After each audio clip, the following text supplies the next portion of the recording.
Bismillahirrahmanirrahim. Assalamualaikum warahmatullahi wabarakatuh. Alhamdulillahirabbil alamin. Wa bihi nasta'inu ala umuri dunya waddin. Assalatu wassalamu wa afdhalul taslimi ala khairi khalqillah habibina Mustafa Muhammad bin Abdullah wa ala alihi wa sahbihi wa man ittaba bihi wa qada asarahu ila yaumil qiyamah. Subhanaka la ilma lana illa ma 'allamtana innaka antal alimul hakim. Rabbi shrah li sadri wa yassir li amri wa hlul 'uqdatam min lisani yafqahu qawli. Allahumma 'allimna ma yanfa'una wanfa'na bima 'allamtana wa zidna 'ilman ya rabbal alamin. Amma ba'du. Hadirin wal hadirat, kaum muslimin wal muslimat, bapak ibu, saudara-saudara seiman dan satu masjid. Mudah-mudahan kita semua dirahmati diberkahi oleh Allah Subhanahu wa taala. Di majelis ini kita bersyukur kepada Allah dikumpulkan di waktu yang terbaik di antara sekian tahun, yaitu 10 awal Zulhijjah, dalam rangka mendengarkan hadis dari manusia terbaik, yaitu Rasulullah Sallallahu Alaihi Wasallam. Rasulullah SAW bersabda, ma min ayyamin al-amal salih fiha ahabbu ilallah min hadhihi al-ayyam. Kata Nabi, tidak ada hari-hari yang amal saleh di dalamnya paling dicintai, disukai Allah selain daripada hari-hari ini, yaitu 10 awal Zulhijjah. Maka majelis ta'lim kita ini baik karena membaca hadis Rasulullah dan insya Allah dicintai Allah di bulan atau di dalam Zulhijjah. Tetapi majelis ilmu yang terbaik, sholat yang terbaik, baca Quran yang terbaik, yang paling dicintai Allah, amal-amal saleh kita itu ada di bulan Zulhijjah awal, 10 awal Zulhijjah. Mudah-mudahan kita termasuk orang-orang yang beruntung mendapatkan fadilah yang banyak maksimal di bulan Zulhijjah awal ini. Amin ya rabbal alamin. Sepertinya banyak yang baru. Meja baru, kursi baru, jongkok kursi bawah. Beda kalau baru. Kemudian ada tripod juga, walaupun tidak baru. Ada handphone juga baru kita beli, dapat rezeki kita beli handphone khusus untuk merekam pengajian. Jadi kita buka channel YouTube Ustaz Rizky Sumarazan Official Channel. Nah, kita nih kalau Ustaz akhir zaman nih tidak hanya nulis buku, Pak. Buku alhamdulillah ada juga, tapi harus mulai merekod, menyimpan atau merekam pengajian-pengajian. Karena jamaah ini terbagi dua. Ada jamaah yang rajin datang langsung, ada jamaah yang agak kurang rajin nonton YouTube sudah Ustaz. Nah, di kita dua-duanya kita akomodir. Kadang berhalangan hadir, sakit dan lain sebagainya, mengisi waktu luang daripada mendengarkan lagu Cinta Satu Malam, inilah YouTube Ustaz-Ustaz yang kita dengarkan. Insyaallah khair. Tadi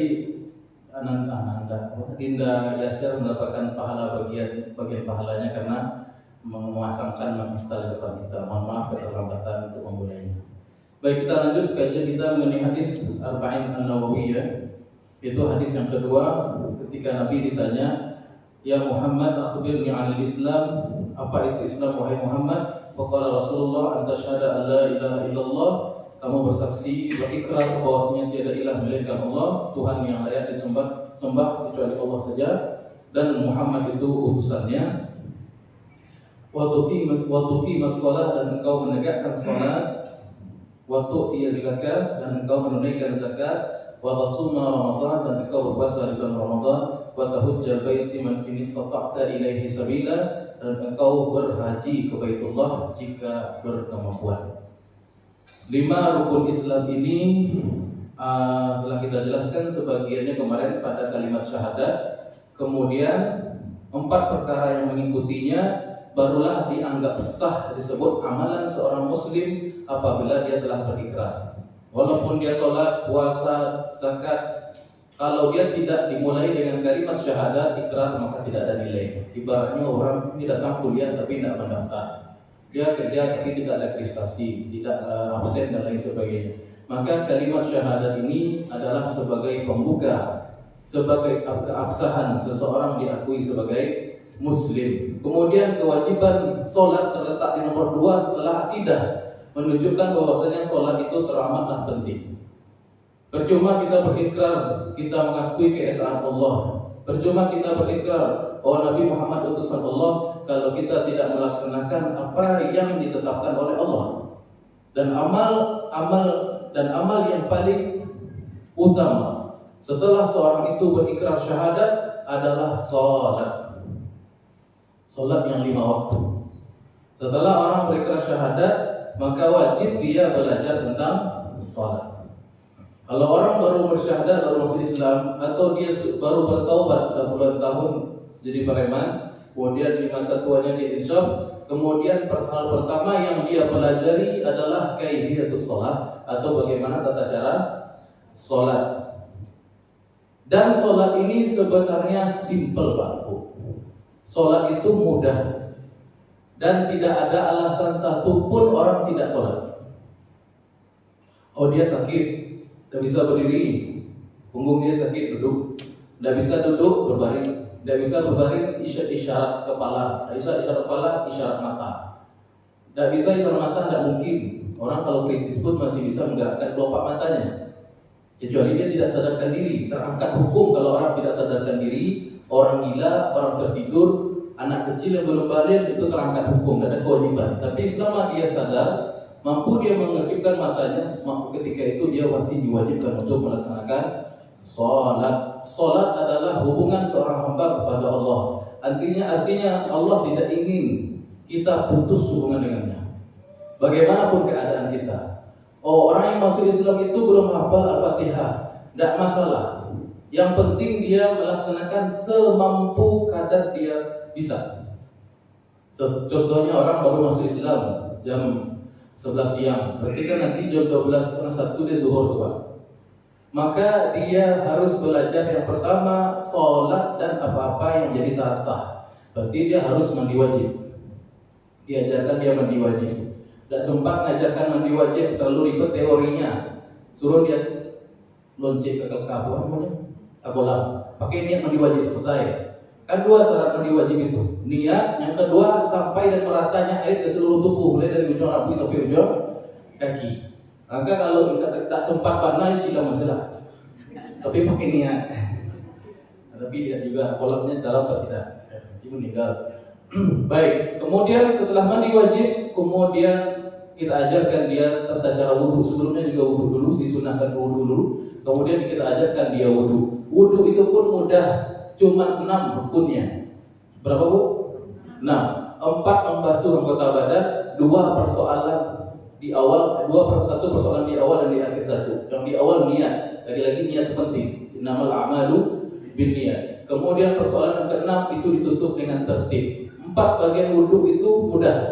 Cuci muka semuanya, basuh merata, kemudian tangan sampai siku keduanya, kemudian mengusap sebagian anggota kepala, kemudian membasuh kaki minimal sampai kepada mata kaki. Itu saja. Kalau dia sudah wudhu, maka diajarkan dia sholat. Sholat itu ada 3 rukunnya.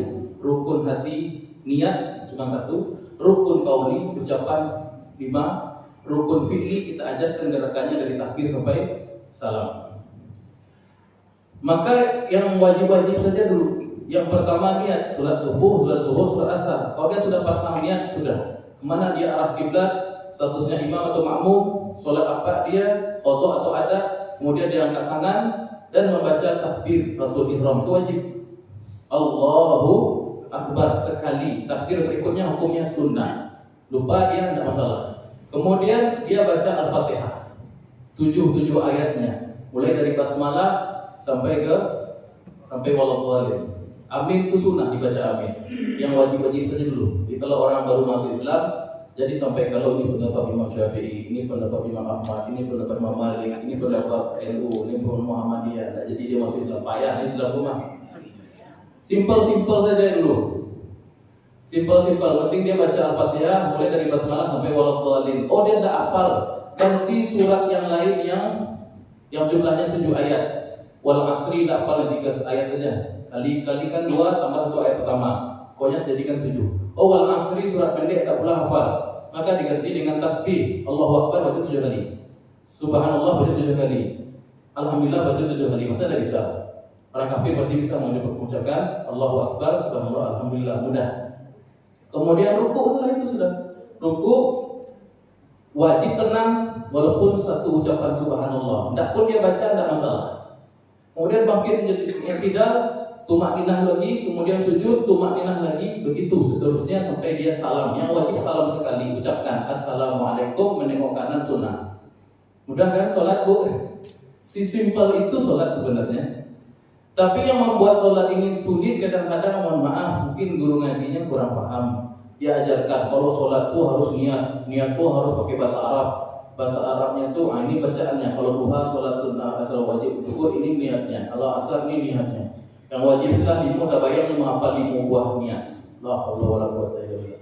Kemudian ada niat sholat duha, ada sholat ini. Itu bukan kewajiban. Yang disebut niat itu di dalam hati. Kalau kita mau mengucapkan niat, hukumnya sunnah menurut sebagian mazhab Syafi'iyah. Sebagian mayoritas ulama tidak menganggap itu sunnah. Sebagian besar ulama tidak menganggap itu sunnah. Kalau kita ucapkan, kita sudah pernah bahas juga di masalah niat. Itu menunjukkan itu secara garis besar saja. Mudah-mudahan nanti ada kajian ilmu fikih. Sebab itu secara garis besar menunjukkan sholat itu mestilah harus dikerjakan. Tidak boleh tidak ada alasan, tidak ada uzur tidak mengerjakan sholat. Ada yang tidak boleh sholat, pertama anak ete yang belum balik. Yang kedua orang yang gilo. Yang ketiga orang kafir, awak yang mah. Kalian tidak gilo. Kalian tidak kafir. Kalian tidak kena ete. Udah deh. Dosa dia, berarti wajib dikenai taklif perintah sholat. Saking pentingnya sholat ini, waktu qimas sholat, sampai para ulama itu berbeda pendapat hukum mengenai orang yang meninggalkan sholat. Diragukan status keislaman orang kalau dia meninggalkan sholat. Yo kafir, yo masih muslim, yo ulama berdebat situ. Ditarik kesimpulan ada 2 cabang mazhab. Yang pertama mazhab jumhur, yang meninggalkan sholat secara sengaja kafir, apapun alasannya. Kalau dia mengerjakan sholat secara sengaja dan dia mengatakan sholat itu tidak wajib, kalau dia tidak sholat karena mengatakan sholat itu tidak wajib, maka dia kafir. Kemudian kalau ada yang meninggalkan sholat karena malas tapi masih mengakui kesyariatannya, maka dia fasik, belum keluar daripada Islam. Itu hukum daripada orang yang pernah juga kita bahas mengenai hukum orang yang meninggalkan sholat dan konsekuensinya. Kenapa orang itu, kalau orang itu dikatakan kafir begini, kalau orang itu masih dikatakan muslim, konsekuensinya masing-masing ada. Berkaitan juga dengan pernikahan, status dia dan lain sebagainya, hak-hak dia sebagai muslim atau tidaknya. Baik, kata Rasul SAW, apa itu Islam? Zahir Islam itu orang dikatakan Islam kalau dia bersyahadat, kemudian dia melaksanakan syariat Islam yang 4, mengikuti. Dari yang 4 ini, sholat, zakat, puasa, haji, dan yang tidak ada kalimat bagi yang berkemampuan dan ada syarat ketentuan berlaku, itu cuma sholat. Kalau puasa Ramadan boleh tidak orang puasa? Boleh kalau dia sudah uzur, kalau penyakitnya susah disembuhkan, udah tua, dia bayar fidyah. Atau dia musafir, dia qadha. Atau dia sakit ringan, dia qadha. Atau dia haid, atau dia dalam keadaan menyusui atau hamil perempuan, maka dia qadha. Artinya puasa masih bisa ditinggalkan tapi dengan syarat ketentuan. Kemudian zakat baru bisa dikeluarkan apabila telah memenuhi nisab dan haulnya atau ketentuan-ketentuan yang mengikat lainnya, tergantung dengan jenis zakatnya. Kemudian kalau haji juga wajib bagi orang yang memiliki istita'ah. Bagi orang yang tidak memiliki kemampuan maka gugur kewajiban haji. Tapi sholat tidak ada excuse-nya, tidak ada alasannya. Oh dia tidak sampai nisab, hartanya tidak banyak, tetap sholat. Mau miskin, mau kaya, tetap sholat. Mau sampai nisab, tidak ada nisab dan tidak ada haulnya. Selama nafas masih dikandung badan, itu masih wajib kita untuk melaksanakan sholat sampai mati. Kalau besok mati, sampai besok sholat. Kalau besok matinya, sampai besok sholat. Ibu, kok tidak nyambung ibu yang belakang? Sampai suara belakang bu? Oh lain. Jadi sholat sampai mati. Kalau matinya bulan depan, berarti sampai bulan depan saja kita sholat. Wa tuqimas shalah, dan tegakkanlah salat. Lafaz Allah Nabi ini yaitu tuqima dari kata iqamah, ini lafaz Quran sebenarnya. Karena Al-Quran kalau menyuruh kita salat, mayoritas ayatnya pasti didahului dengan kalimat iqamah, dan tegakkanlah salat. Tidak ada kalimat perintah dalam Al-Quran, sedikit ada, tapi mayoritas daripada kalimat salat dalam Al-Quran perintahnya didahului dengan kalimat iqamah, kecuali hanya beberapa ayat saja seperti fasholli li rabbika wanhar, dan salatlah. Tapi mayoritas ayat Quran kalau bicara tentang salat, maka lafaznya ditiru oleh Rasulullah, wa tuqimas shalah, kamu menegakkan salat. Artinya standar minimal seseorang dikatakan muslim itu belum cukup sekedar salat. Yo muslimnya yo, tapi sholatnya asal-asalan. Secara teknis minimal dia seorang Islam belum masuk kategori lagi. Orang yang dikatakan muslim itu dia iqamatus shalah. Dia memperhatikan tegak sholatnya dia. Lihat ini tripod di depan ini tegak atau bahu? Tegak. Kenapa dia bisa tegak? Karena batangnya di bawah baca bati saja menopang satu dengan yang lainnya. Kalau cobalah tidak pakai yang penampang tiga itu, pasti roboh ya. Artinya kalau katakan bangunan itu tegak, bangunan itu mestilah memiliki perencanaan. Tidak asal bangun sebilo tak kena, tidak. Pastilah ada memiliki perencanaan. Difikirkan, ada ilmu di situ. Kemudian pastilah dibangun daripada sholat itu sebelum dia sholat pondasinya. Itu yang disebut dengan iman dan syarat sah sholatnya. Sebelum kita masuk sholat harus ada pondasi yang kuat. Kemudian tiang-tiangnya, rukun-rukunnya itu disebut dengan fardu sholat atau rukun-rukun sholat. Baru kemudian kalau dia keramik, dia cat, dia kanopi, dikasih lukisan, itu disebut dengan sunnah sholatnya. Kadang ada orang yang memberikan perhiasan rumahnya, lukisannya mahal, tapi diamnya disebenarnya masuk atau bu? Dia pakai keramik rapi, tapi pondasinya nak turun. Nah ini banyak orang sama posisinya dengan orang yang melaksanakan sholat, sunnah dikerjakan, tapi yang wajib tidak paham, tidak ditunaikan. Contohnya apa? Contohnya mengangkat tangan ini sunnah. Ketika kita tasyahud, menengok ke kanan itu hukumnya sunnah. Yang wajib adalah mengucapkan taslim, dilafalkan assalamu alaikum warahmatullah sekali.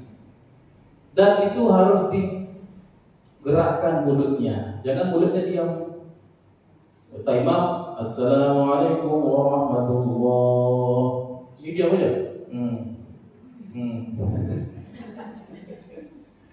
Takbiratul ihram, semua rukun-rukun qauli dalam sholat itu harus diucapkan. Menurut mazhab Syafi'i minimal terdengar telinga, menurut mazhab Hambali minimal digerakkan begitu. Jadi ditakbir ya, imam sudah takbir, Allahu Akbar. Takbiratul ihram ini hukumnya rukun wajib. Maka imam di belakang juga baca Allah. Jadi pelan-pelan, jadi arah imam Allah. Tapi jelas dibaca. Kalau dia diam saja, kata imam Allahu Akbar, dia bilang, tidak sah sholatnya. Setelah itu dia bantai baca Al-Fatihah, dia baca surat yang panjang-panjang. Padahal membaca surat itu hukumnya sunnah. Berarti dia sudah pasang keramik tapi belum bangun pondasi. Tiang tidak dibangun, tidak disemen, tidak dibata, tapi dia sudah beli speaker stereo di rumahnya. Nah, ini ibarat orang yang mengerjakan sunnah tetapi meninggalkan yang wajib-wajib. Wa tuqimas shalah, seorang dikatakan muslim minimal kadar diaku secara hukum dia itu Islam, orang Islam itu muslim adalah dia menegakkan sholatnya. Bukan asal-asalan sholat. Kalau asal-asalan sholat dalam Al-Quran malah dicela. Jadi kita baca fawailul lil musallin, celakalah pelaku orang yang mengerjakan sholat. Musalli itu isim fa'il dari kata sholat. Sholat itu artinya sholat. Kalau musalli orangnya, musolla tempatnya. Fawailul lil musallin, celakalah pelaku sholat. Tapi orang-orang yang lalai di dalam mengerjakan sholatnya, habis waktu baru dia kerjakan, dipotong sholatnya tanpa ada uzur syar'i, kena dia kalimat ubail, ancaman neraka. Dan orang-orang yuraun, dan orang-orang yang salah niat, dia sholat itu untuk disebut orang soleh, dia dan lain sebagainya. La taqrabus sholat, jangan kalian dekati sholat, kata Allah. Hatta ta'lamu ma taqulun, sampai kamu faham apa yang kamu baca di dalam sholat kamu itu. Hatta ta'lamu ma taqulun, jangan kalian dekati sholat, karena sholat itu terlalu berharga, tidak perkara main-main, jangan dikerjakan segitunya. Tapi bukan berarti nanti udah paham baca sholat itu. Bukan begitu, maksudnya kita harus belajar untuk memahami bacaan sholat kita. Mulai dari takbir sampai salam, minimal yang wajib-wajib itu harus dijadikan skala prioritas sebelum kita mengamalkan sunnah. Baik. Waktu timas salat, dia menegakkan sholatnya.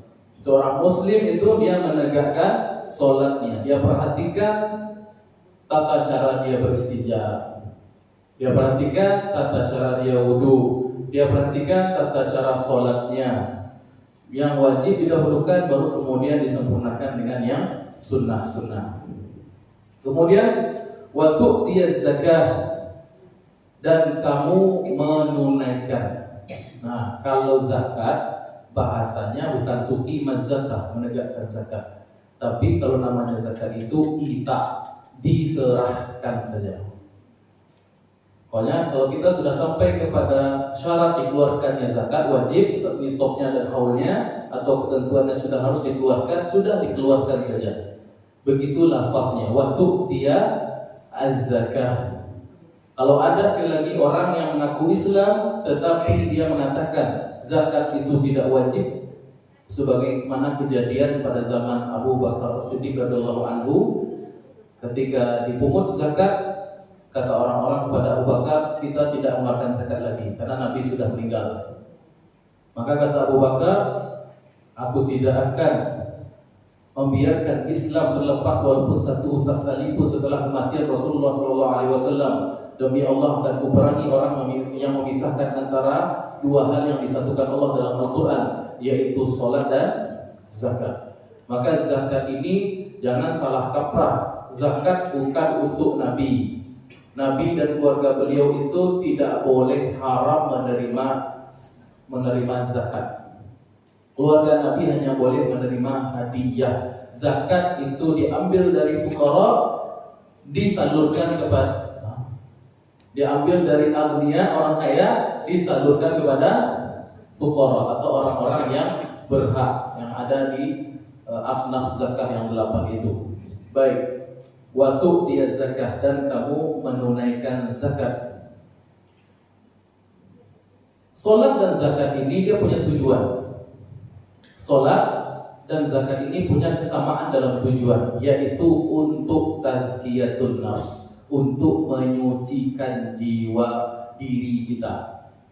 Dalam surat Al-A'la Allah Ta'ala berfirman, qad aflaha man tazakka wa zakara asma rabbih fasalla.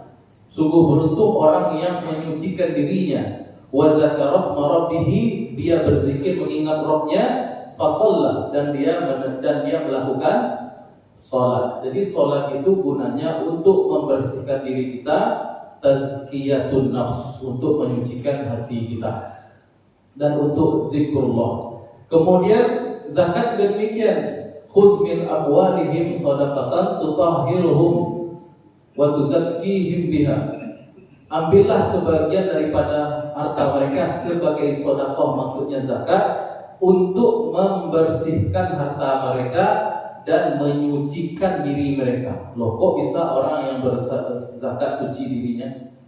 Yaitu membersihkan dirinya dari sifat bakhil, pelit, kedekut, pilih, syuh. Nah, kalau bahasanya bakhil itu pilih, kalau syuh pilih benar. Wa may yuqashuha nafsihi, dan siapa yang menjaga dirinya dari penyakit syuh, yaitu sam pilih. Nah, jadi kalau bahasa awalnya pilih. Jadi pelit itu salah satu kotoran yang ada di dalam hati. Cara membersihkannya dengan mengeluarkan az-zakah.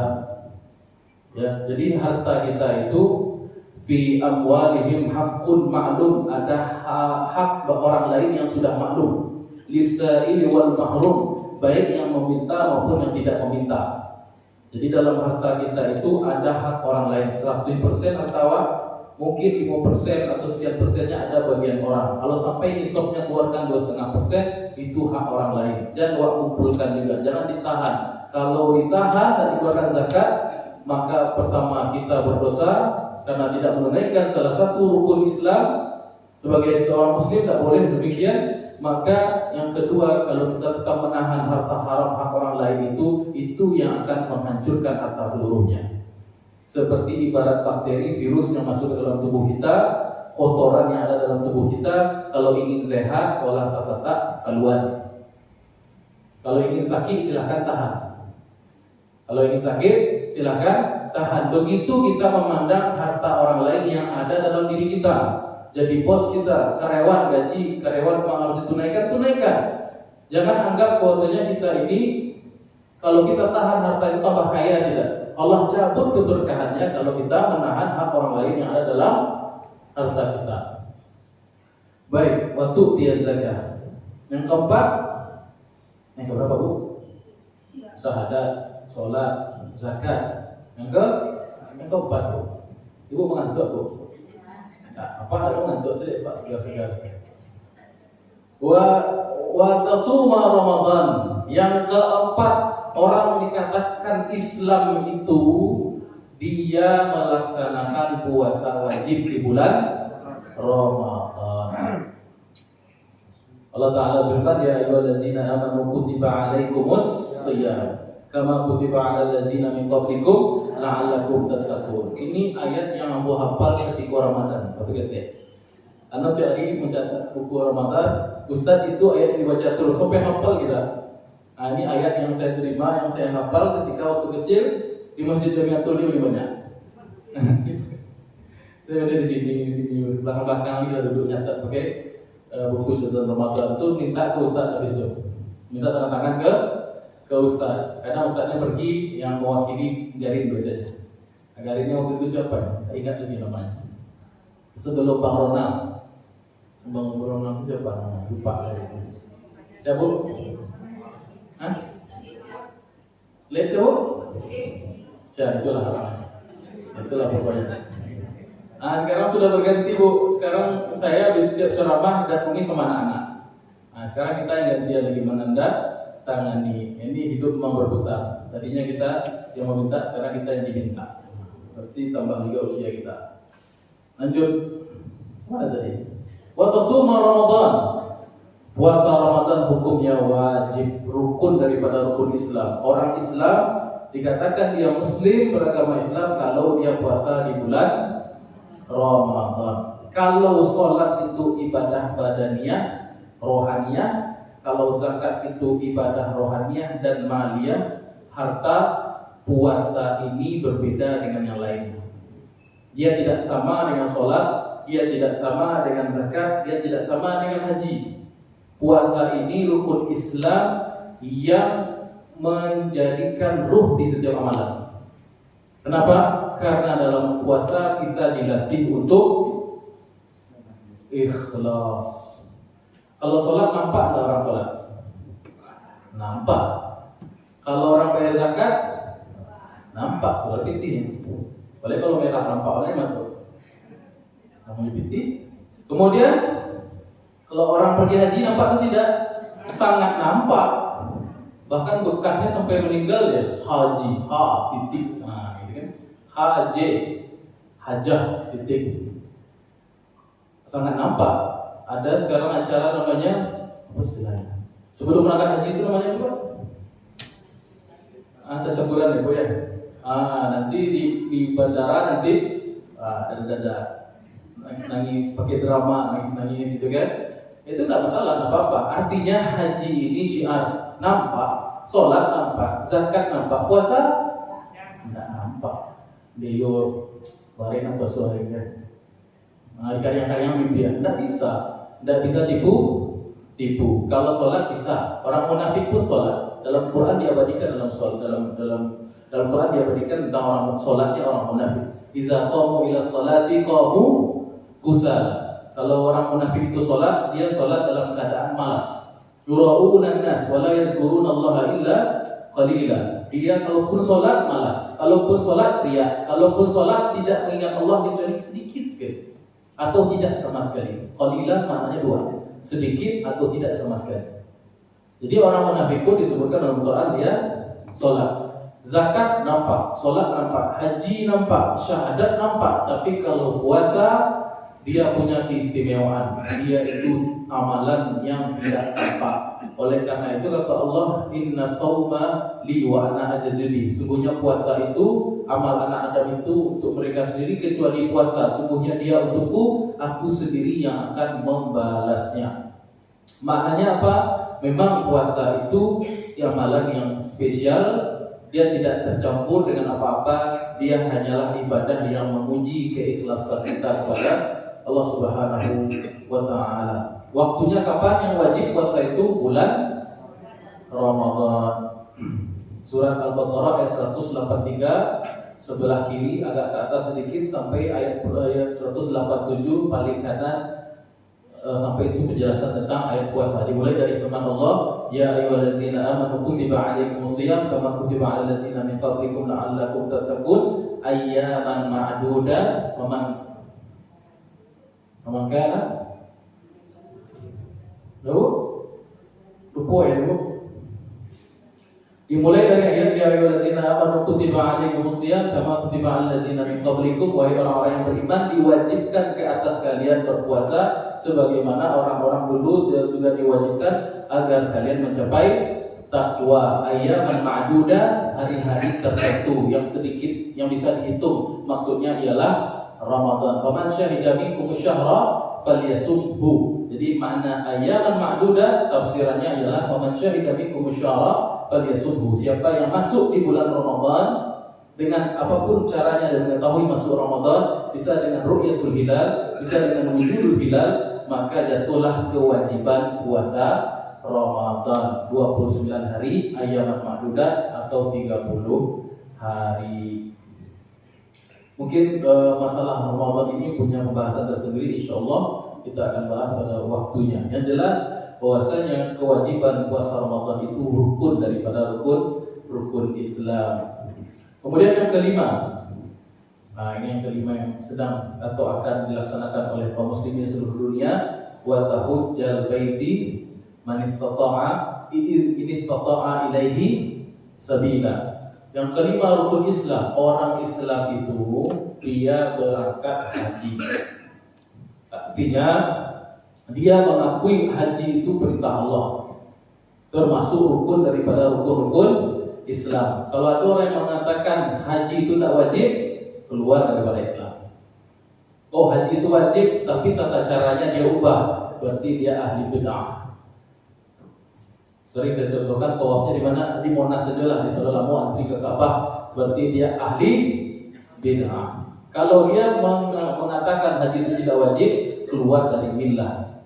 Jadi haji itu kata Allah Al-Quran, walillahi 'alan nasi hajjul baiti man istata'a ilaihi sabila. Maka kewajiban bagi manusia itu untuk berangkat ke Baitullah menunaikan haji bagi yang berkemampuan. Bagi yang berkemampuan wajib dia haji. Apa saja kemampuan itu yang dikatakan mampu? 3. Yang pertama mampu secara ilmu. Dia tahu haji itu wajib, dia tahu tata caranya. Berarti dia sudah memiliki sepertiga kemampuan. Yang kedua, dia memiliki kesehatan yang prima, kesehatan yang baik. Artinya dia bisa melaksanakan kesehatannya, maksudnya tidak harus fit, gadang badan kayak direnda. Dia memiliki kemampuan fisiknya, maksudnya dia kira-kira bisa menunaikan rukun-rukun atau ibadah rangkaian ibadah haji itu. Tidak mesti dulu badan gadang atau mesti badan ideal. Pokoknya dia memiliki fisik yang bisa dibawa untuk melaksanakan rangkaian manasik. Ya, rangkaian manasik. Manasik itu bukan, ini salah kaprah juga.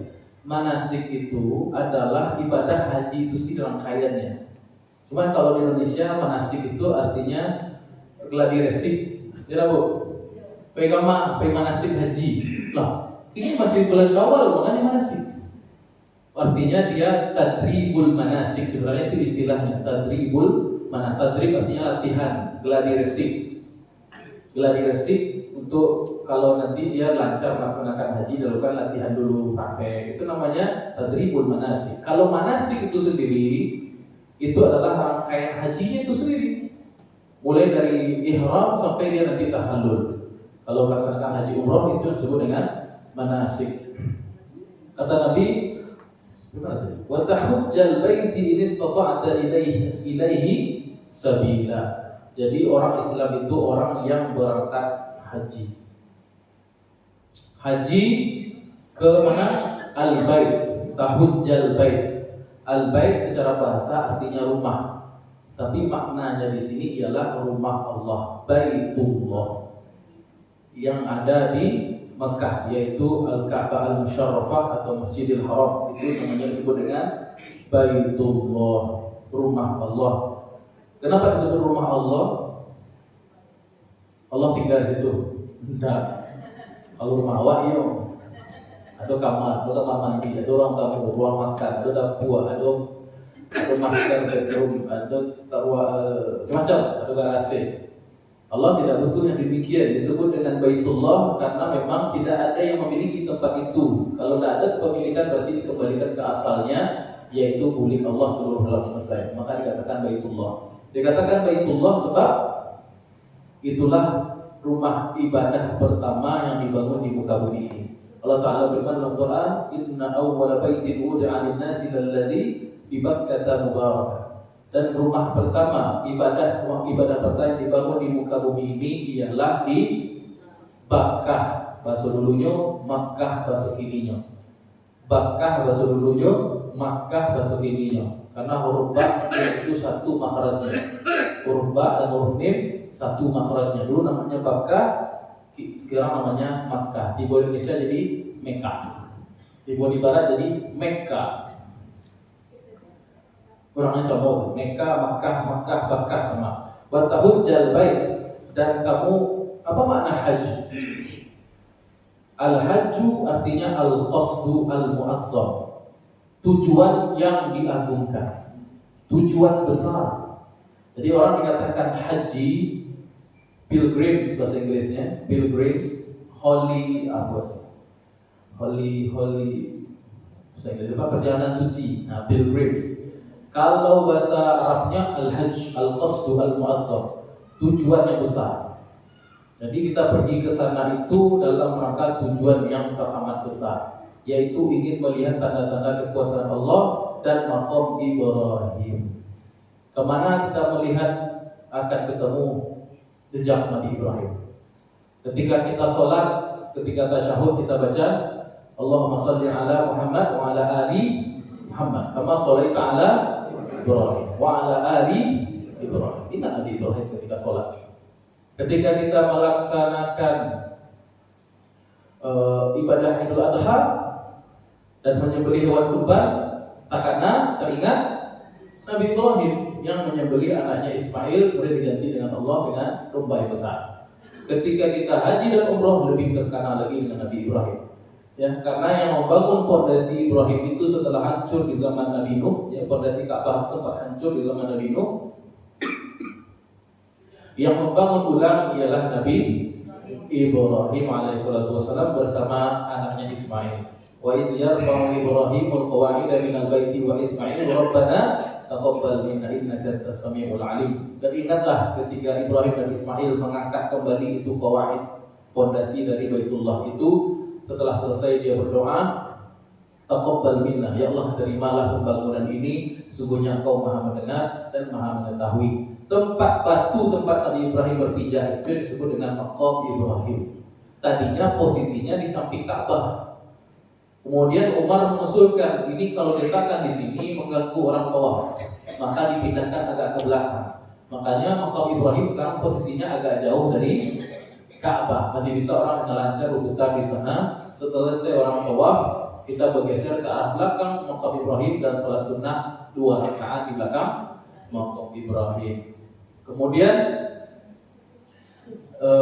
wa tahujjal baiti in istata'ta ilaihi sabila. Kewajiban yang ketiga, ini ada yang terlupa. Orang dikatakan memiliki istita'ah, kemampuan pertama kemampuan ilmu, kemampuan fisik, ketiga kemampuan biaya. Karena ibadah haji ini menggabungkan seluruh syariat Islam. Puasanya ada, berkurbannya ada, sholatnya ada, tawafnya ada, sa'inya ada, wukufnya ada. Jadi banyak syariat-syariat Islam, zikirnya apalagi. Jadi komponen-komponen ibadah itu berkumpul pada pelaksanaan ibadah haji. Ya, bapak-bapak yang sudah melaksanakan haji, ibu yang sudah berhaji, berbahagialah karena Allah sudah memberikan hadiah yang teramat besar bagi bapak dan ibu. Aku pernah haji, umroh sekali. Kalau haji belum pernah. Niat insya Allah 2-3 tahun lagi insya Allah berangkat haji sambil ambil S3 di Saudi. Amin. Ya Rabbal Alamin. Belum akan daftar S3, cuma terkendala pandemi. Memang takdir dari Allah, 2 tahun pandemi tidak bisa kita ambil S3. Akhirnya kita tunda dulu. Nah, disinilah kita dulu. Kemudian insya Allah 2 tahun lagi kita pergi ke Saudi insya Allah. Jadi kalau orang kuliah di Saudi, benefitnya itu, keuntungannya. Dia setiap tahun sebagai mahasiswa bisa berangkat haji, ada kuota khusus sebagai mahasiswa Islam. Kemudian setiap bulan dia bisa berangkat umrah. Bahkan kawan dia setiap pekan umrah. Karena di Madinah dan di Makkah bisa dia umrah tiap hari. Ya, dan teman kita yang kuliah di umrah maka di Al-Qasim, Universitas Al-Qasim di Riyadh, Universitas Muhammad Islam Madinah yang ada di kota Madinah.